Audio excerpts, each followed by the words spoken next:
총성, DMZ 최전방, 영하 15도의 혹독한 추위 속에서 한 명의 여군 소위가 방아쇠를 당기고 있었다.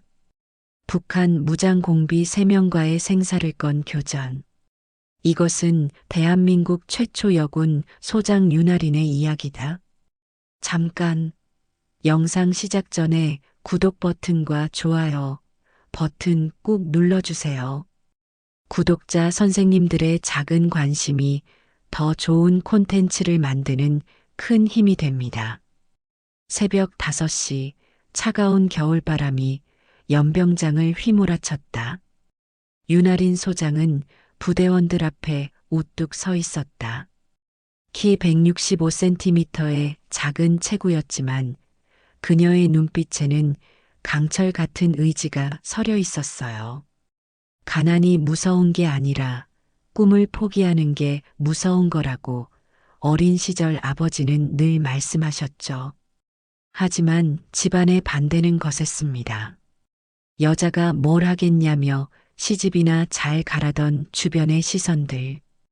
그런 편견을 뚫고 서 있는 지금의 자리가 얼마나 소중한지 하리는 누구보다 잘 알고 있었어요. 육군사관학교. 그곳에서의 4년은 지옥 그 자체였습니다. 새벽 4시 30분 기상 나팔과 함께 시작되는 혹독한 하루들. 선배 기수들의 끝없는 갈굼은 특히 여생도인 하린에게 더욱 가혹했죠. 여자가 뭘 하겠다고 여기까지 왔나?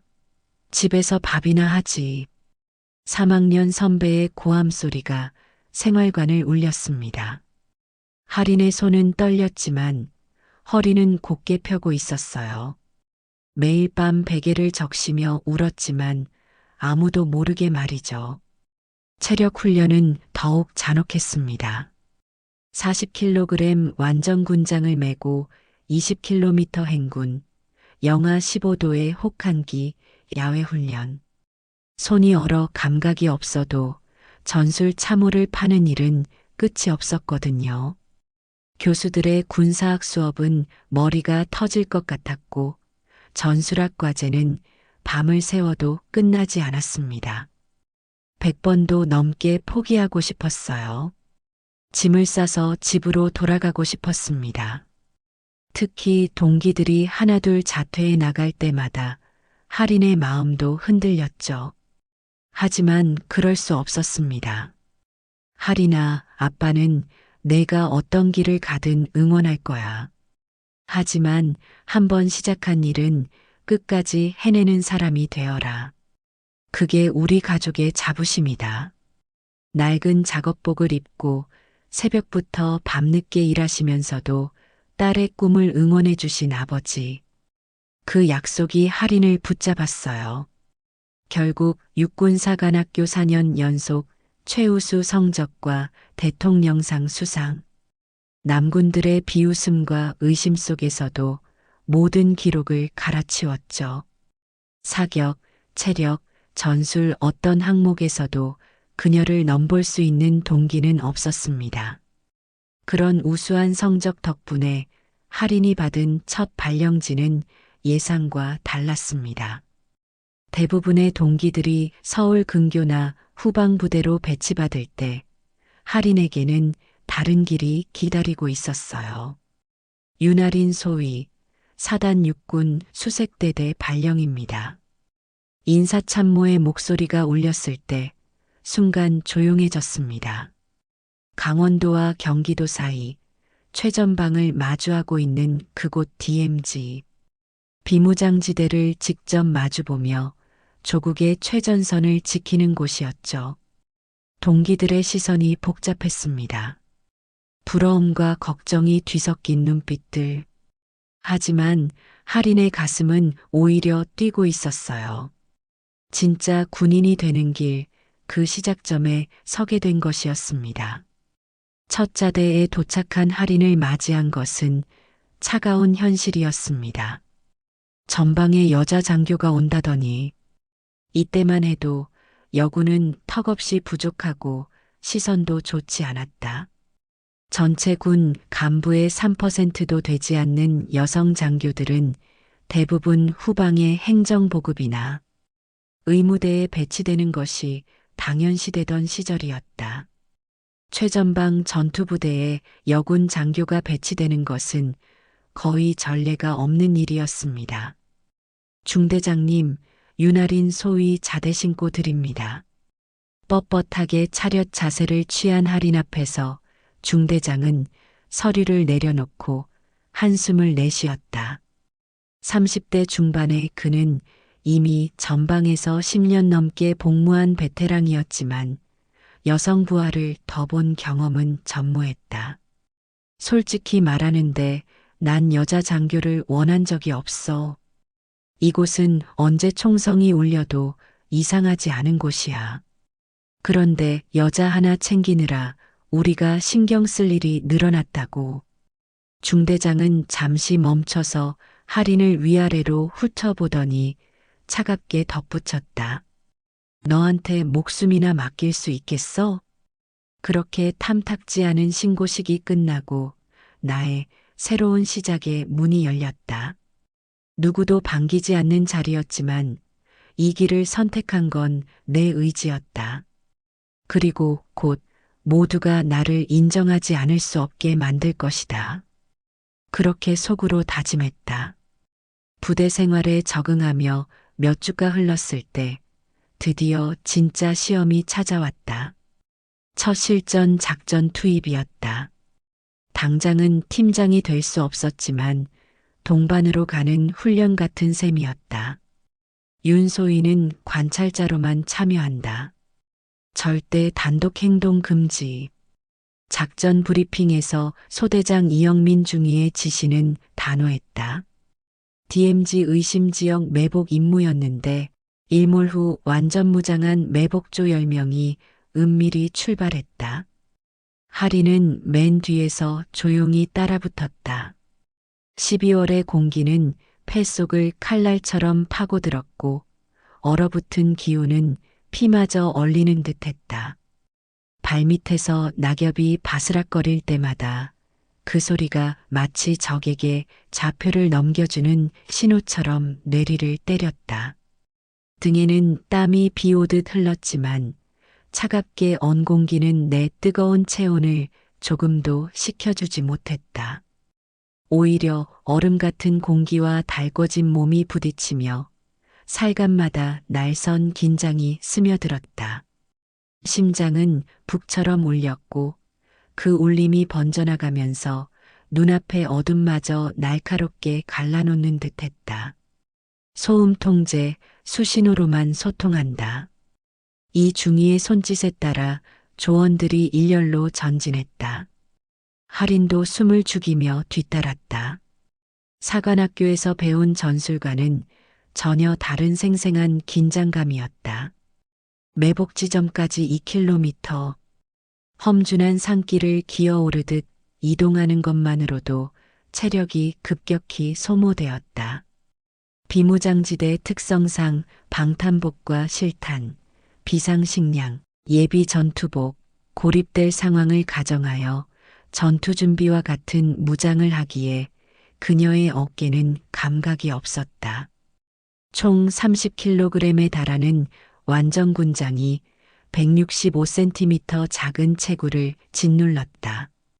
K 소총의 무게까지 더해지면서 할인의 어깨뼈가 욱신거렸다.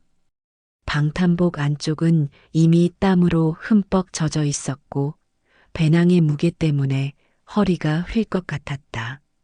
앞서 가던 사병들도 힘들어하는 것은 마찬가지였지만 그들에게는 수개월간 쌓인 적응력이 있었다. 하지만 할인에게는 첫 실전이었다. 포기하고 싶다. 한 발짝 내디딜 때마다 그런 생각이 스쳤다. 어깨끈이 파고들어 살이 까질 것 같고 무릎이 후들거렸다. 숨소리가 거칠어지는 것을 억지로 참으며 이를 악물었다. 소대장님, 괜찮으십니까? 뒤에서 김병장이 걱정스럽게 물었지만 할인은 고개만 끄덕였다.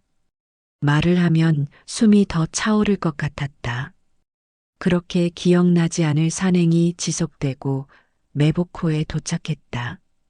가파른 능선을 넘고 가시덤불을 헤치며 오른 끝에 드디어 목표 지점인 매복호가 나타났다. 작은 웅덩이 같은 고여있는 물 주변으로 잡목들이 우거져 있었고 그 사이로 북한 지역이 한눈에 내려다 보였다. 여기서 작전을 시작한다.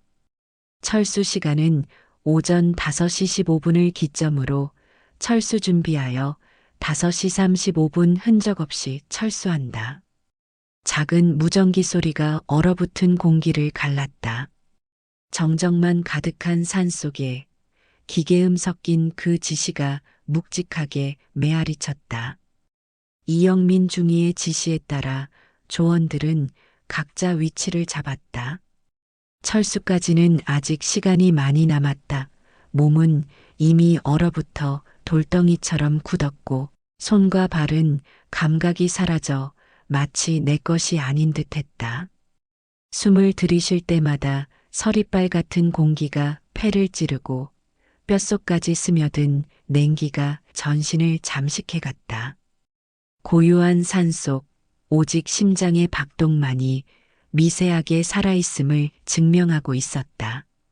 북쪽 어딘가에서 바스락 소리가 나기 시작했다. 영하 15도의 추위 속에서 꼼짝없이 엎드려 있던 조원들의 몸은 이미 한계에 다다르고 있었다. 할인의 손끝은 동상 직전까지 얼어서 방아쇠를 당길 수 있을지 의심스러울 정도였다. 방탄복 안쪽으로 스며든 냉기가 골수까지 파고들었다. 그때 북쪽 50m 지점에서 바스락, 바스락 소리가 들려왔다. 낙엽을 밟는 소리였다. 무언가 큰 덩치가 숲을 사이를 헤치며 이동하고 있었다. 이영민 중위가 급히 수신호를 보냈다. 모든 조원이 총구를 그쪽으로 향했다. 심장 소리가 귓가에서 쿵쿵 울렸다. 할인도 K 소총을 겨누며 안전장치를 해제했다. 이영민 중위의 손가락이 방아쇠 위에 올려졌다. 다른 조원들도 일제히 총구를 겨누고 있었다. 할인 역시 K2 소총을 떨리는 손으로 겨누며 숨을 참았다. 사격 명령이 떨어지면 주저하지 말고 방아쇠를 당겨야 해. 사관학교에서 배운 교육이 머릿속을 스쳤다. 하지만 실제 상황은 전혀 달랐다. 손바닥에서 식은 땀이 흘러나왔고 심장이 터질 듯 뛰었다. 바스락 부러지는 나뭇가지 소리가 점점 가까워졌다. 30m, 20m 바로 그 찰나의 순간에 맞이한 건 수풀이 흔들리더니 마침내 그 정체가 드러났다. 거대한 덩치가 보이고 내 다리로 걷는 모습이 확인되었다. 큰 코를 킁킁거리며 땅을 헤집는 소리까지 들려왔다. 멧돼지다. 이중이가 작은 소리로 중얼거렸다. 거대한 멧돼지 한 마리가 코를 킁킁거리며 나타났다. 덩치 큰 수컷으로 보이는 놈이 먹이를 찾아 돌아다니고 있었던 것이다. 할인의 다리가 후들거렸다. 처음 겪는 극한의 긴장감이었다. 불과 몇 초였지만 1시간처럼 길게 느껴졌다. 그러나 멧돼지는 이내 방향을 틀어 숲속 깊은 곳으로 사라졌다. 상황 종료. 작은 속삭임이 무전기 너머로 퍼졌고 긴장으로 조여있던 공기가 서서히 풀려나갔다. 매복호 주변엔 다시 정적만이 남았다. 할인은 얼어붙은 입술 사이로 조심스레 숨을 내쉬었다. 나뭇가지가 부러지는 소리가 또 들렸다 하지만 이번에는 멧돼지가 내는 소리가 아니었다. 너무나 인위적이고 조심스러운 발걸음 소리였다. 이영민 중위의 얼굴이 순간 굳어졌다. 손으로 조용히라는 수신호를 보내며 다시 모든 대원들을 전투태세로 전환시켰다. 이번에는 진짜였다. 30m 정도 거리에 수풀에서 희미하게 사람 모양이 스쳐 지나갔다. 그리고 금속성 소리가 아주 작게 들려왔다. 할인의 온몸에 소름이 돋았다. 사관학교에서 상상만 했던 적과의 조우. 그 순간이 실제로 눈앞에 펼쳐지고 있었다. 거리 30m, 인원 3명 추정이들은 분명 남침 중인 무장 공비들이었다. 이영민 중위가 극도로 작은 목소리로 지시했다. 전투 준비. 무전기에서 작은 기계음이 들리자 그 순간 북한군 중 한 명이 갑자기 멈춰섰다. 뭔가를 눈치챈 듯 주변을 살피기 시작했다. 김상병의 입술이 파랗게 질렸다. 북한군이 천천히 매복호 방향으로 고개를 돌리고 있었다. 총구가 서서히 이쪽을 향해 돌아왔다. 그때 팀장인 이영민 중위의 사격이 시작되었다. 그의 총구에서는 조명탄 3발이 첫 사격 지시를 의미했으며 모든 조원들은 이영민 중위의 조명탄이 탄착되는 곳으로 사격이 집중되었다. 탕, 탕, 탕. 조명탄이 밤하늘을 가르며 날아갔다. 매복호 일대가 총성으로 가득 찼다. K2 소총의 단발 사격이 연이어 터져나왔다. 김상병과 박일병이 일제히 방아쇠를 당겼다. 심장이 터질 듯 뛰었지만 사관학교에서 수백 번 연습한 사격 자세가 몸에 배어 있었다. 북한군들도 즉시 응사했다. AK 소총의 특유한 둔탁한 총성이 산을 울렸다. 그때 그 교전으로 우린 매복호에서 작전을 진행했고 북한군은 주변 엄폐물이 여의치 않아 승리는 우리 쪽으로 기울었다. 조원들은 이미 사전에 파악한 지형지물과 예행 연습을 통해 안정적 사격을 취할 수 있었다. 반면 북한군들은 갑작스러운 기습에 총에 맞았는지 처음과 달리게 총불의 빛이 꺼져갔다. 총성이 간헐적으로만 들려왔다. 북한군들의 탄약이 떨어져가는 것인지 아니면 부상자가 늘어난 것인지 확실하지 않았지만 분명한 건 그들의 화력이 현저히 약해졌다는 사실이었다. 독수리. 여기는 올빼미 무전병이 상황실에 무전을 하고 있었다. 전방 교전 발생. 작전지역 12-5 아직 교전 중. 박일병이 무전기를 붙잡고 급히 보고했다. 총성이 울리는 가운데서도 그의 목소리는 또렷했다. 여기는 상황실 현재 상황 보고하라. 무전기 너머로 상황실 근무자의 긴장된 목소리가 들려왔다. 까마귀 침투 확인. 현재 교전 중. 올빼미 피해 없음. 까마귀 2마리 사상 추정. 현 위치 사수하라. 절대 추격 금지. 상황실에 명령이 떨어졌지만 하리는 여전히 총을 겨누고 있었다. 귓가에 삐하는 이명과 함께 화약 냄새가 코끝을 찔렀다. 첫 실전 교전이었지만 지금까지 큰 실수 없이 버텨내고 있었다. 군사분계선을 기점으로 아군과 적군의 지피에 조명이 환하게 비춰지기 시작했다. 멀리서 사이렌 소리가 울려 퍼졌다. DMZ 전 구간에 비상이 걸린 것이었다. 남북한 지피 경계 초소들에서 일제히 서치라이트가 켜지며 군사분계선 일대를 환하게 비춰냈다. 1km 떨어진 아군 지피에서 강력한 조명이 이쪽 방향을 훑고 있었다. 반대편 북한 지피에서도 마찬가지로 조명탄과 서치라이트가 남쪽을 향해 비춰지고 있었다. 이제 진짜 시작이군. 이영민 중위가 중얼거렸다. 단순한 DMZ 교전이 아니라 나라 전체가 긴장 상태로 돌입한 것이었다. 양측 지피들에서 무전이 빗발치고 경보음이 산 전체를 뒤덮었다. 북쪽에서도 특유의 경보음이 들려왔다. 아마도 침투조의 상황 보고를 받고 그들도 비상체제에 돌입한 것으로 보였다. 하리는 이 거대한 대치 상황 속에서 먼지 한 톨 같은 존재에 불과하다는 걸 깨달았다. 하지만 동시에 이 작은 교전 하나가 남북한 전체를 긴장시킬 수 있다는 현실의 무게도 깨달았다. 그렇게 비상 상황에서 무전이 들려왔다. 현 시간부로 전원 철수하라. 적들의 포사격이나 기관총 사격을 고려하지 않을 수 없는 사단장의 결단이었다.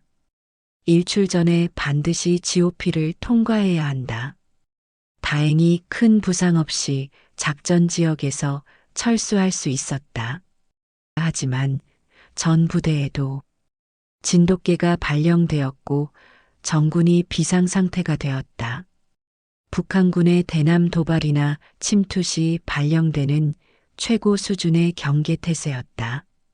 잠들어 있던 모든 장병들이 완전 군장을 하고 각자 전투 위치로 뛰어나갔다. 한편 사단 전체가 들썩였다. 각 대대별로 전투 준비가 완료되었고 포병대는 즉시 사격 가능 상태로 전환했다. 상급 부대에서는 긴급 상황 회의가 열렸다. 이번 침투가 단순한 정찰인지 아니면 더 큰 도발의 전조인지 파악이 필요합니다. 참모들의 목소리가 긴장으로 떨렸다. 대통령에게도 이 사실이 전해지고 다행히도 언론에는 이 사실이 밝혀지지 않아 국민들은 일상과 다름없는 생활을 하였다. 국방부 장관이 급히 전화를 받았다. 대통령은 잠옷 차림으로 상황실에 들어섰다. DMZ에서 북한 무장공비 3명과 교전 발생. 우리 측 인명피해 없음. 적 2명 사상 추정입니다. 언론 대응은 보안 유지 중입니다. 실제로 서울 시민들은 평범한 아침을 맞고 있었다. 지하철은 정상 운행되었고 학생들은 등교길에 올랐다. 카페에서는 여전히 모닝커피 주문이 이어졌다. 하지만 DMZ 일대는 완전히 다른 세계였다.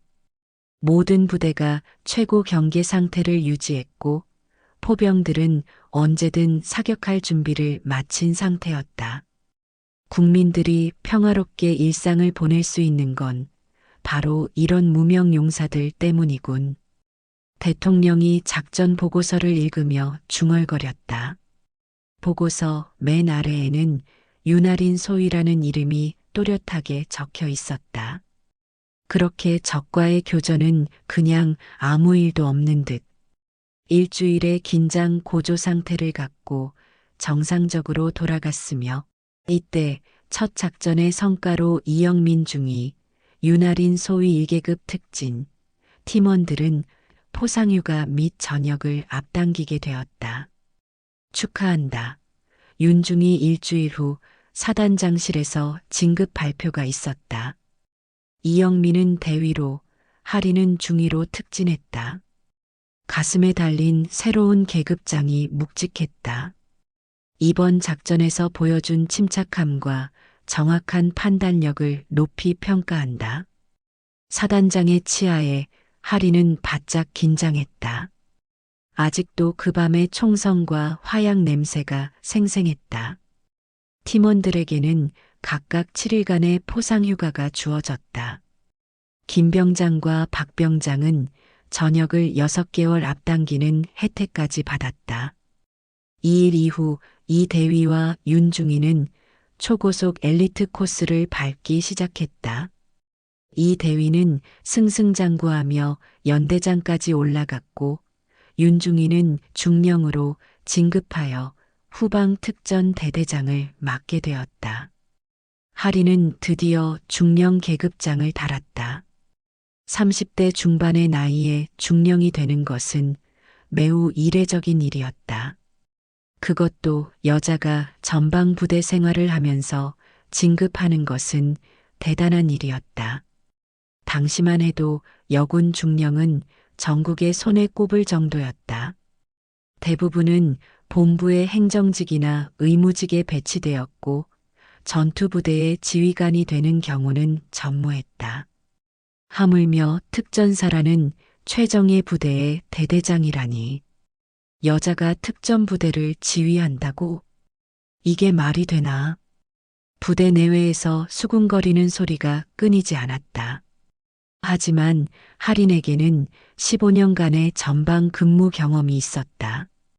DMZ 최전방에서 시작해 각종 작전을 지휘하며 쌓은 실전 경험과 리더십이 있었다. 그녀의 진급은 실력으로 쟁취한 것이었다. 그 이후 특전대대장으로 이번에 파병과 대테러 임무, 해외 VIP 경호 임무까지 수행하며 화려한 전력을 쌓아갔다. 윤아린만 있으면 테러는 걱정 없다는 말이 군 전체에 돌 정도로 그의 명성은 확고했다.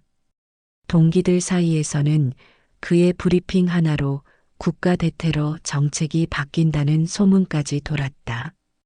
테러 및 작전 전문가가 되어 초고속으로 장군을 진급한 후 육군본부에서 참모 일을 마치고 여군 최초 투스타 장군의 이름을 올렸다.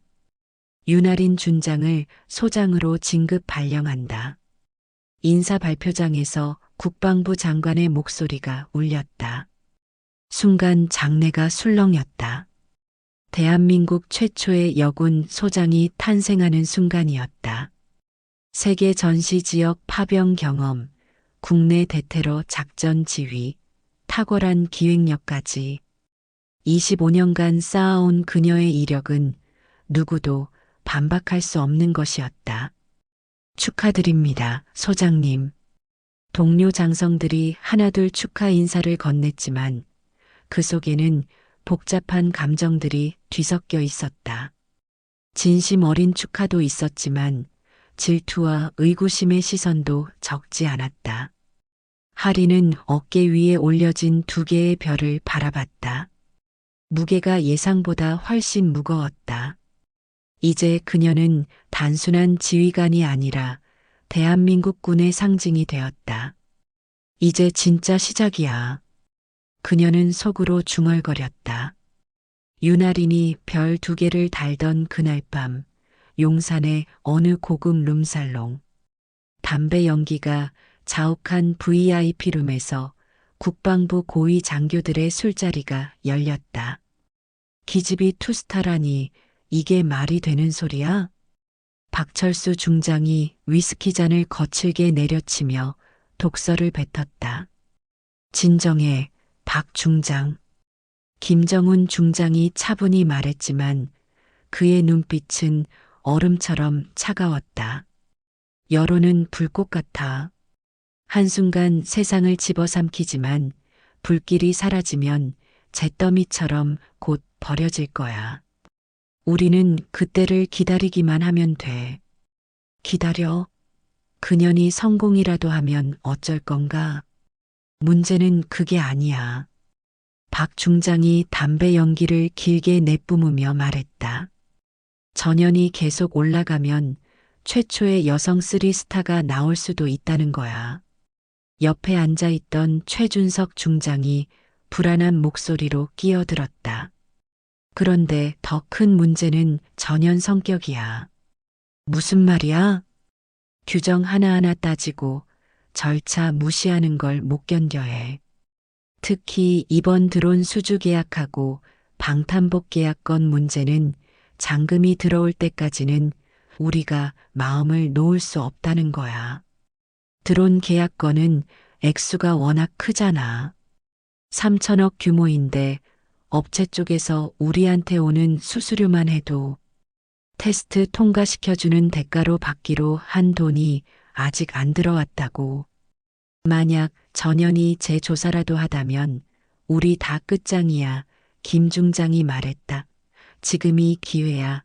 더 올라가기 전에 여론을 돌려놔야 해. 어떻게? 최 준장이 조심스럽게 물었다. 혹시 방법이 있나? 간단해 사고 하나만 터뜨리면 돼. 김 중장의 입가에 음산한 미소가 번졌다. 저번에 말했던 강중령 있잖아. 박 소장이 끼어들었다. 그놈 딸이 백혈병이라며? 김 중장이 고개를 끄덕였다. 치료비가 급하다더군. 5천만 원 정도면 될 텐데. 그럼 그놈을 써먹자는 거야? 정확해. 윤아린 바로 옆에 있는 참모잖아. 접근성도 좋고. 최 준장이 불안한 표정을 지었다. 하지만 위험하지 않나? 나중에 발각되면. 발각? 누가 의심하겠어? 김 중장은 의미심장한 웃음을 남기며 바라봤다. 훈련 중 사고 정도야 얼마든지 일어날 수 있는 거 아냐. 여자가 지휘에서 실수했다고 하면 그만이고. 박 중장이 무릎을 쳤다. 그렇게 되면 여론이 확 돌겠네. 역시 여자는 안 되라는 여론이 형성되면 다시는 여성 장군 진출 얘기가 안 나올 거야. 최 준장이 안도의 숨을 쉬었다. 딱 한 번만 실패시키면 돼. 그러면 쓰리스타는 꿈도 못 꾸고 우리 계약들도 안전하게 끝날 거야. 그들의 두려움은 구체적이었다. 수천억 원 규모의 비리 계약들, 아직 완료되지 않은 뒷거래들, 그리고 그 모든 것을 뒤흔들 수 있는 원칙주의자 윤아린. 그래서 우리가 먼저 움직이는 거 아닌가. 김 중장의 입가에 서늘한 미소가 번졌다. 탁자 위 위스키 잔들이 부딪히는 소리가 방 안에 메아리 쳤다. 위스키 잔의 울림은 종말을 고하는 경종처럼 예고했고 그 너머에는 보이지 않는 싸움이 기다리고 있었다. 그 순간부터 윤아린이 싸워야 할 적은 더 이상 북한군만이 아니었다. 자신들의 거대한 비리를 지키기 위해 그녀를 제거하려는 군 내부 깊숙이 뿌리박힌 보이지 않는 권력, 그들에게 윤아린의 성공은 곧 자신들의 파멸을 의미했다. 그들의 차가운 시선이 그녀의 뒤통수를 겨누고 있었다. 윤아린이 사단장으로 취임한 지 겨우 2개월 하고도 3주. 아직 부대 전체를 완전히 파악하지 못한 상황이었다. 사단장님, 내일 실전 훈련이 예정되어 있습니다. 강태식 중령이 보고했다. 그의 목소리는 평소보다 약간 떨리고 있었다. 훈련 내용은 폭파 훈련입니다. 하리는 고개를 끄덕였다. 취임 초기라 아직 세부적인 훈련 절차까지는 완전히 숙지하지 못한 상태였다. 경험 많은 참모들의 보고를 신뢰할 수밖에 없었다. 다음 날 오전 9시 훈련장. 새벽 이슬이 아직 마르지 않은 모래시가지 훈련장은 적막했다. 오늘 훈련은 시가전 상황을 가정한 건물 진입 후 폭파 임무입니다.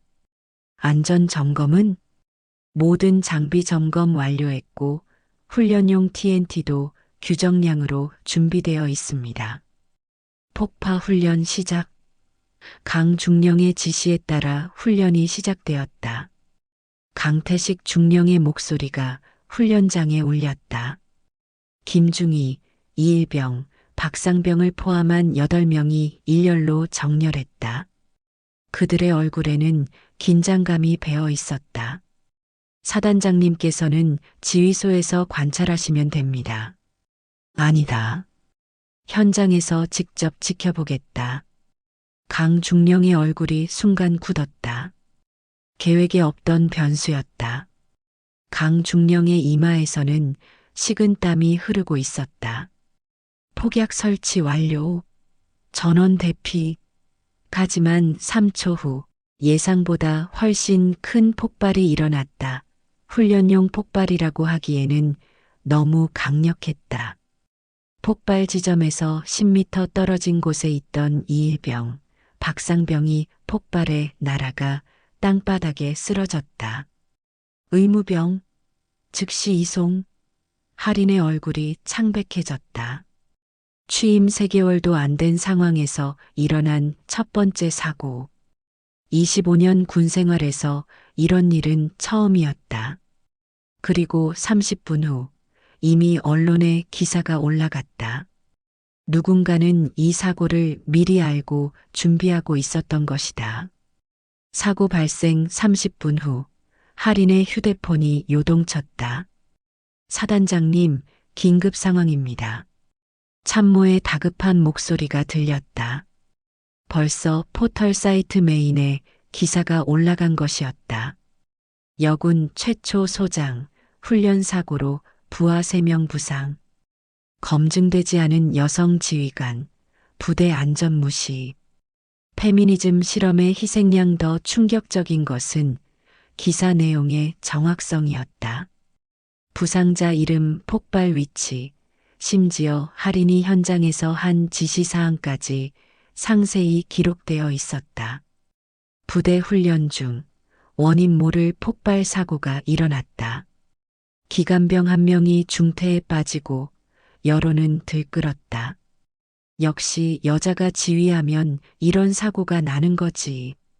익명의 제보가 언론에 흘러나왔고 기사 제목은 잔혹했다. 누군가 미리 준비하고 있었어. 할인의 눈빛이 차갑게 변했다. 이건 내가 옷을 벗기를 원하는 누군가가 꾸민 것은 아닐까? 할인의 머릿속에서 의심이 자라났다. 너무나 완벽한 타이밍이었다. 첫째, 사고 발생 30분 만에 기자들이 현장에 도착했다. 둘째, 훈련용 TNT가 실제 폭약 수준으로 바뀌어 있었다. 셋째, 익명 제보자는 사고 내용을 상세히 알고 있었다. 우연치고는 너무 완벽해. 할인은 사고 현장을 다시 살펴봤다. 폭발 위치, 폭약의 종류, 심지어 부상자들이 서 있던 자리까지 모든 것이 계산된 것처럼 보였다. 만약 이것이 의도적이라면 누군가는 자신을 제거하기 위해 치밀한 계획을 세운 것이다. 그리고 그 누군가는 부대 내부 사정을 꿰뚫고 있는 인물이어야 했다. 강중령, 오늘 폭약 관리는 누가 담당했나? 강태식 중령의 목소리가 미묘하게 떨렸다. 할인은 그의 반응을 놓치지 않았다. 25년 군 생활의 직감이 경보를 울리고 있었다. 폭약 창고에 접근한 사람이 있나? 없습니다. 보안 규정상 절대 그럴 수 없습니다. 하지만 강중령의 눈빛이 계속해서 피하고 있었다. 강중령, 자네 얼굴이 왜 그래? 할인이 날카롭게 물었다. 강태식 중령의 이마에서 식은땀이 흘러내리고 있었다. 아닙니다. 갑작스러운 상황이라 그렇습니다. 할인의 목소리에 차가운 기운이 서렸다. 그럼 감시 카메라 기록부터 확인하자. 할인이 일어서려는 순간 강중령이 날카롭게 제동을 걸었다. 사실은 오늘 폭약 창고 CCTV가 고장 났습니다. 고장이 났다고? 할인의 눈빛이 번개처럼 날카로워졌다. 하필 사고가 난 시점에 CCTV가 고장 났다는 것인가? 언제부터 고장 난 거지? 어제 저녁부터입니다. 수리 요청을 했는데 누가 수리 요청을 한 거지? 제가 했습니다. 강중령의 목소리가 점점 작아졌다. 그가 미세하게 떨리고 있는 것을 할인은 놓치지 않았다. 강태식, 마지막으로 묻겠다. 진실을 말해. 할인이 그의 이름을 또렷하게 불렀다. 강중령은 한동안 침묵했다. 그의 입술이 바르르 떨렸다. 소장님, 저는 그때 갑자기 강중령의 휴대폰이 울렸다. 발신자 이름을 보는 순간 그의 얼굴이 더욱 하얗게 질렸다. 박철수 중장. 할인도 그 이름을 봤다. 평소 여군 진출을 극구 반대하던 국방부 소속 중장이었다. 당장 받아봐. 스피커폰으로. 할인의 명령에 강중령은 어쩔 수 없이 통화 버튼을 눌렀다. 강중령 진행이 어디까지 된 건가? 박 중장의 목소리가 스피커를 통해 흘러나왔다. 사고는 계획대로 일어났지? 부상자 수는? 네, 선배님. 할인의 눈이 크게 떠졌다. 계획대로라는 말에 모든 퍼즐이 맞춰졌다. 박 중장이 말했다. 언론 반응도 좋던데. 이제 그년을 끌어내릴 명분은 충분해. 사고조사단이 내일 도착하니까 보고서 잘 준비해둬. 강중령은 식은땀을 흘리며 할인을 쳐다봤다. 그녀의 얼굴은 얼음처럼 차가웠다. 아, 그리고 CCTV 고장 처리는 잘했지? 증거는 남기면 안 돼. 선배님, 끊겠습니다. 강중령이 급히 통화를 종료했다. 사무실에는 무거운 침묵이 흘렀다. 할인은 오랫동안 강중령을 바라봤다. 왜? 할인의 목소리는 분노보다는 배신감으로 가득했다. 저도 어쩔 수 없었습니다. 강중령이 무릎을 꿇었다. 제 딸이 백혈병입니다. 치료를 그분들이 도와주겠다고. 그래서 나를 팔았다는 거야? 죄송합니다. 정말 죄송합니다. 할인은 주먹을 꽉 쥐었다. 분노가 치밀어 올랐지만 동시에 강중령의 처지도 이해가 됐다. 폭약은 언제 바꾼 거지? 어젯밤입니다. 하지만 저는 사람이 다칠 줄은 몰랐습니다. 거짓말 마. 실전용 폭약을 쓰면 어떻게 될지 내가 모를 리 없잖아. 강중령은 고개를 들지 못했다. 박 중장 말고 또 누가 있어? 저는 잘 모릅니다. 저는 그분을 통해서만 지시받았습니다. 할인이 책상을 내리치며 말했다. 거짓말하지 마. 강중령이 움찔했다. 이런 계획을 혼자 세울 수 없어. 위에 누가 있지? 강중령은 한참 망설이다가 입을 열었다. 국방부 몇몇 장성들인 것 같습니다. 하지만 저는 직접 만난 적이 없습니다. 할인은 등골이 서늘해졌다. 이것은 단순한 개인의 배신이 아니었다. 조직적이고 계획적인 음모였다. 할인은 헌병대에 연락했다. 강중령은 체포되어 끌려나갔다. 그의 마지막 표정은 절망과 후회로 가득했다. 혼자 남은 사무실에서 할인은 창밖을 바라봤다. 저 멀리서 자신을 향해 조준하고 있는 무수한 총구들이 느껴졌다. 좋아, 원한다면 전쟁이다. 그녀의 눈빛에 불길이 타올랐다. 이제 진짜 싸움이 시작이었다. 다음 날 사고조사단이 도착했다. 단장 박철수 중장의 입가에는 차가운 미소가 걸려 있었다. 윤아린 소장, 이제 너도 끝이야. 하지만 그가 모르는 것이 하나 있었다. 어젯밤 할인은 강중령과의 대화를 모두 녹음해 두었다는 사실을.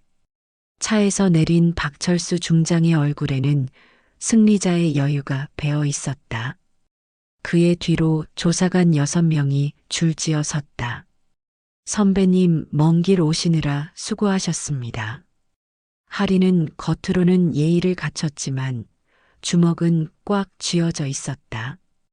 이런 중대한 사안을 조사하는 건 우리의 의무지. 박 중장이 의미심장하게 웃었다. 혹시 강중령은 어디 있나?